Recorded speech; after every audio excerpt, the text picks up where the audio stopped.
Assalamualaikum warahmatullahi wabarakatuh. Nama saya Virginia Francisca dari kelas SI19 MI. Saya mahasiswi dari Institut Global. Di sini saya akan mempresentasikan sebuah analisis yang saya ambil dari dataset di Kaggle. Di sini saya mengambil data diabetes. Yang pertama ada ilmu data dasar dan pipeline ML. Pipa OSEMN itu mendapatkan data kami, menggosok atau membersihkan data kami, menjelajahi atau memvisualisasikan data kami akan memungkinkan kami menemukan pola dan tren. M memodelkan data kami akan memberi kami kekuatan prediksi kami sebagai penyihir, dan M menafsirkan data kami. Di sini ada preganis, glucose, blood pressure, skin business, insulin, BMI, diabetes, pedigree, pension, dan egg.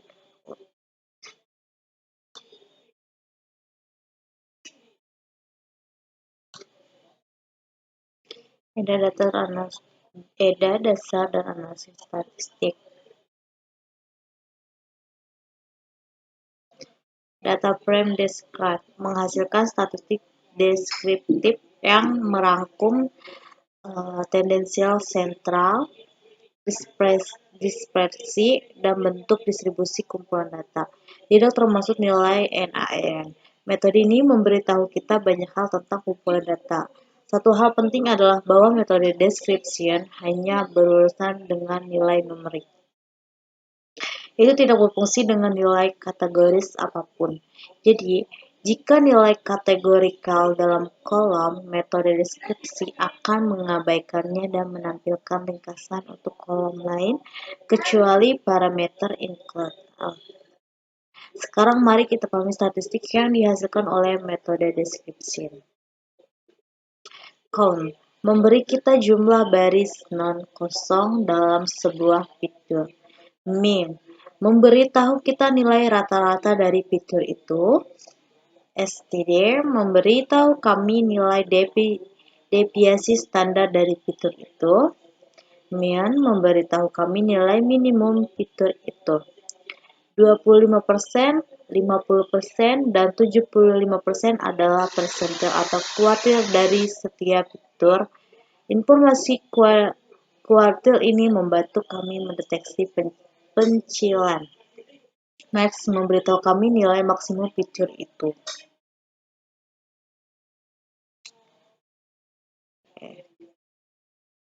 Pertanyaan yang muncul dari ringkasan ini, bisakah nilai minimum dari kolom yang terdaftar di bawah ini menjadi 0? Pada kolom ini nilai 0 tidak masuk akal dan dengan demikian menunjukkan nilai yang hilang. Kolom atau variabel berikut memiliki nilai 0 yang tidak valid. Pertama, glukosa, kedua tekanan darah, ketiga ketebalan kulit, keempat insulin, kelima BMI. Lebih baik mengganti 0 dengan none karena setelah itu menghitungnya akan lebih mudah dan 0 perlu diganti dengan nilai yang sesuai. Untuk mengisi nilai-nilai ini perlu dipahami distribusi datanya.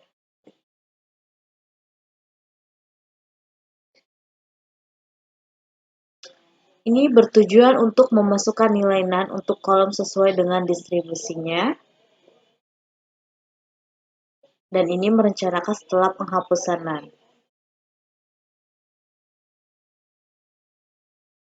Kemiringan. Sebuah distribusi miring ke kiri memiliki ekor kiri yang panjang. Distribusi miring ke kiri juga disebut distribusi miring negatif. Itu karena ada ekor panjang ke arah negatif pada garis bilangan. Rata-rata juga berada di sebelah kiri puncak. Sebuah distribusi miring ke kanan memiliki ekor kanan yang panjang. Distribusi miring kanan juga disebut distribusi miring positif. Itu karena ada ekor panjang ke arah positif pada garis bilangan, berarti juga di sebelah kanan puncak.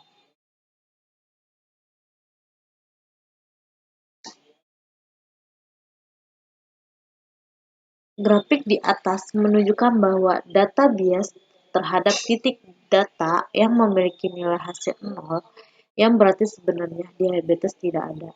Jumlah non-diabetes hampir 2 kali lipat jumlah pasien diabetes. Menyebarkan matriks data yang tidak bersih. Plot pasangan dibangun di atas dua angka dasar, histogram, dan plot pencar, histogram, pada diagonal. Kemungkinan kita untuk melihat distribusi variabel tunggal, sedangkan plot pencar pada segitiga atas dan bawah menunjukkan hubungan atau ketiadaan antara dua variabel. Pasangkan plot untuk data bersih. Frekuensi korelasi Pearson membantu Anda mengetahui hubungan antara dua besaran. Ini memberi Anda ukuran kekuatan hubungan antara dua variabel. Nilai koefisien korelasi Pearson dapat berkisar antara 1 sampai 1,1 berarti sangat berkorelasi dan 0 berarti tidak ada korelasi. Peta panas adalah representasi informasi dua dimensi dengan bantuan warna. Peta panas dapat membantu penggunaan memvisualisasikan informasi sederhana atau kompleks. Peta panas untuk data yang tidak bersih.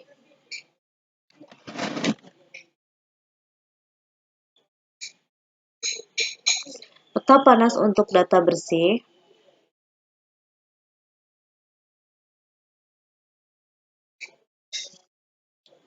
Mengapa menskalakan data untuk KNN? Selalu disarankan untuk membawa semua fitur ke skala yang sama untuk menerapkan algoritma berbasis jarak seperti KNN. Mari kita lihat contoh perhitungan jarak menggunakan dua fitur yang besaran atau rentangnya sangat bervariasi.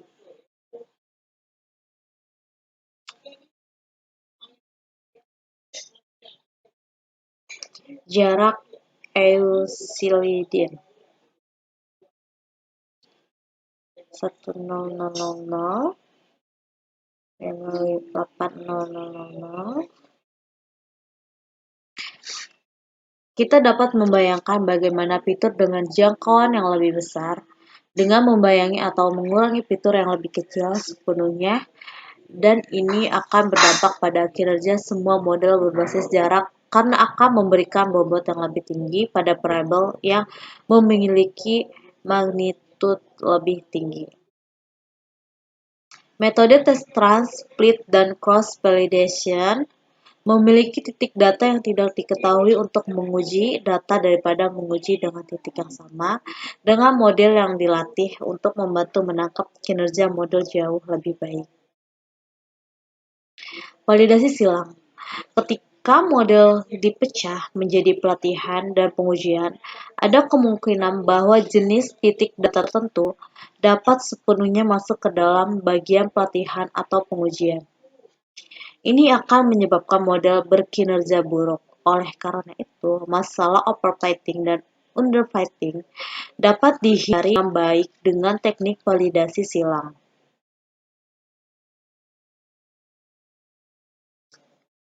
S-parameter stratifikasi membuat pemisah sehingga proporsi nilai dalam sampel yang dihasilkan akan sama dengan proporsi nilai yang diberikan untuk stratifikasi parameter. Misalnya, jika variabel Y adalah variabel kategori biner dengan nilai 0 dan 1 dan ada 25% dari 0 dan 75% 1, stratifi sama dengan Y akan memastikan bahwa pembagian acak Anda memiliki 25% dari 0 dan 70%. Hasil terbaik diambil pada K sama dengan 11, maka 11 digunakan untuk model akhir.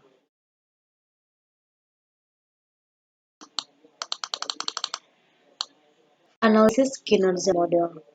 Matriks kebingungan compensation teknik yang digunakan untuk meringkas kinerja algoritma yang memiliki klasifikasi keluaran biner.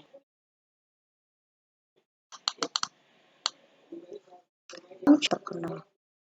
Kasus di mana dokter memperkirakan YA memiliki penyakit. Ya, memiliki penyakit dan mereka memang memiliki penyakit tersebut akan disebut sebagai true positive. Dokter telah memprediksi dengan tepat bahwa pasien memiliki penyakit tersebut.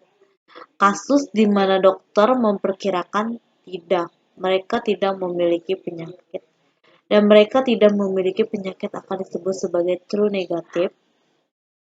Dokter telah memprediksi dengan tepat bahwa pasien tidak memiliki penyakit tertentu. Kasus di mana dokter memperkirakan ya, dan mereka tidak mengidap penyakit tersebut akan disebut sebagai false positive. Juga dikenal sebagai kesalahan tipe. Kasus di mana dokter memperkirakan tidak dan mereka memiliki penyakit akan disebut sebagai false negatif. Juga dikenal sebagai kesalahan tipe 2. Laporan klasifikasi. Laporan yang mencakup presisi record dan F1 score. Presisi. Presisi adalah rasio prediksi pengamatan positif yang benar terhadap total prediksi pengamatan positif. Pertanyaan yang dijawab medik ini adalah dari semua penumpang yang berlabel selamat, berapa banyak yang benar-benar selamat? Presisi tinggi berhubungan dengan tingkat positif palsu yang rendah. Kami mendapatkan presisi 0,788 yang cukup bagus. Recall adalah rasio pengamatan positif yang diprediksi dengan benar dengan semua pengamatan di kelas yang sebenar-benarnya. Jawaban pertanyaan adalah penumpang yang benar selamat, berapa banyak yang kami beri label. Recall yang lebih besar dari 0,5 adalah baik. Skor F1. Skor F1 adalah rata-rata tertimbang dari presisi dan recall.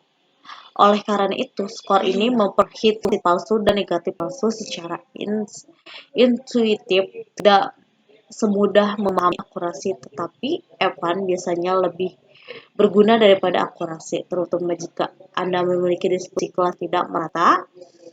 Akurasi bekerja paling baik jika positif palsu dan negatif palsu memiliki biaya yang sama. Jika biaya palsu dan negatif palsu sangat berbeda, lebih baik melihat precision dan recall. ROC atau AUC. ROC itu Reservoir Operating Characteristic, memberitahu kita tentang seberapa baik model dapat membedakan antara dua hal. Misal jika pasien memiliki penyakit atau tidak, model yang lebih baik dapat secara akurat membedakan keduanya, sedangkan model yang buruk akan mengalami kesulitan dalam membedakan keduanya. Optimasi hiperparameter. Pencarian grid adalah pendekatan untuk penyetelan hiperparameter yang secara metodis akan membangun dan mengevaluasi model untuk setiap kombinasi parameter algoritma yang ditentukan dalam grid. Mari kita perhatikan contoh berikut. Misal, model pembelajaran mesin X mengambil hiperparameter A1, A2, dan A3. Dalam pencarian grid, pertama-tama Anda menentukan rentang nilai untuk masing-masing hiperparameter A1, A2, dan A3. Anda dapat menganggap ini sebagai larik nilai untuk masing-masing hiperparameter. Sekarang, teknik pencarian grid akan membangun banyak versi X dengan semua kemungkinan kombinasi nilai hiperparameter A1, A2, dan A3 yang Anda tentukan di tempat pertama. Nilai hiperparameter ini disebut sebagai grid. Misal, Anda mendefinisikan isi sebagai A1 sama dengan 0, 1, 2, 3, 4, 5, dan A2 10, 20, 30, 40, 5, dan 60. Dan A3 ada 105, 105, 110, 115, 120, dan 125. Perhatikan bahwa larik yang Anda tentukan untuk hiperparameter harus sah, dalam arti bahwa Anda tidak menyediakan nilai tipe mengambang kelarik jika hiperparameter hanya mengambil nilai integer. Sekarang, pencarian akan memulai proses pembuatan beberapa versi X dengan kisi yang baru saja Anda tentukan. Ini akan dimulai dengan kombinasi 0, 10, 105 dan akan diakhiri dengan 5, 60, dan 125.